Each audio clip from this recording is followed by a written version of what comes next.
आधीच कासलेला बीड पोलिसांनी ताब्यात घेतलेला आहे।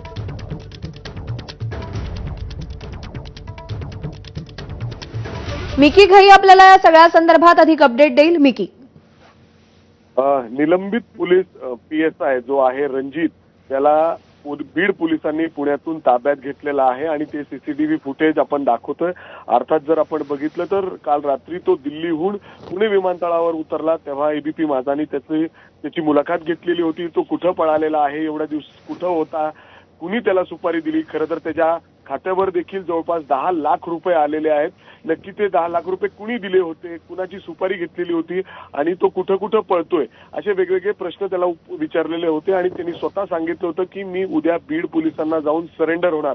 मात्र त्याला सातत्याने पोलिसांचे फोन त्यावेळी देखील येत होते आणि जेव्हा तो रात्री पुण्यातील स्वारगेट परिसरातील एका हॉटेलमध्ये रात्री मुक्कामी राहिला होता, त्याच ठिकाणी बीड पोलिसांची टीम त्या ठिकाणी पोहोचले। ते सिव्हिल ड्रेसमध्ये होते आणि त्या ठिकाणी पोहोचल्यानंतर पहाटे 5च्या सुमारास रणजित कासलेला तिथून बीड पोलिसांनी ताब्यात घेतलेला आहे। तिथून ते त्याला बीडला घेऊन गेलेले आहेत।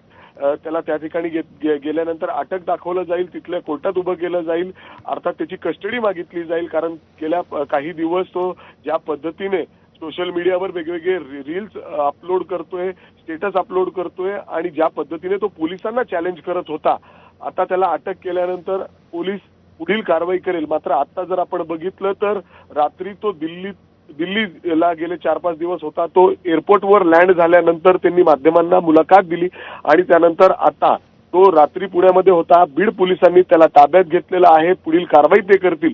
आता आपण बघतोय CCTV फुटेजमध्ये ज्या हॉटेलमध्ये तो मुक्कामी होता त्या हॉटेलमध्ये पहाटेच्या वेळी जवळपास 4 ते 5 पोलीस अधिकारी जे बीडचे आहेत ते पुण्यामध्ये दाखल झाले, त्या हॉटेलमध्ये पोहोचले, ते CCTV मध्ये देखील दिसतात आणि पहाटे बरोबर आहे। त्यामुळे या सगळ्या प्रकरणामध्ये रणजित कासलेने जे काही दावे केलेले आहेत त्यातलं सत्य कितपत आहे, तथ्य कितपत आहे, हे आता त्याच्या चौकशीनंतर समोर येईल। मिकी, धन्यवाद दिलेल्या माहितीसाठी।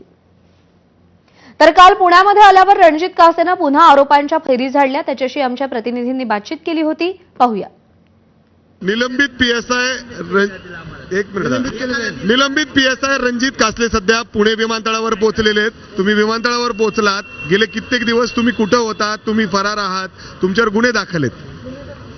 गुन्हे दाखल आहेत। मी आज आलोय आणि सर्वांना सांगतोय, कॉमन बाईट देतोय की मी आता थोड्या वेळानं डिसिजन घेईल। आज संध्याकाळी किंवा मग सकाळी मी बीडला जाईन 11 वाजेपर्यंत आणि बीडला मग हजर होईल, मग कोर्टात मला हजर करतील ते। एवढे दिवस कुठं होता पण तुम्ही? मी दिल्ली, परत आपलं MP, काल UP, 4-5 स्टेट, आपलं वैजाग, सगळीकडे फिरून आलोय। तुम्ही स्वतः पोलीस मध्ये आहात आणि तुम्ही थेट पोलिसांना चॅलेंज करत होता। तुम्हाला माहिती कशा पद्धतीने पळायचंय, म्हणजे सिम कार्ड बदलणार, हॉटेल्स बदलणार, स्टेट्स बदलणार? हो, चॅलेंज दिलंच होतं ना मी, कारण जेव्हा माझ्यावर गुन्हा दाखल नव्हता तेव्हा माझ्याकडे पोलीस आले। चॅलेंज का दिले ते ऐकून घ्या।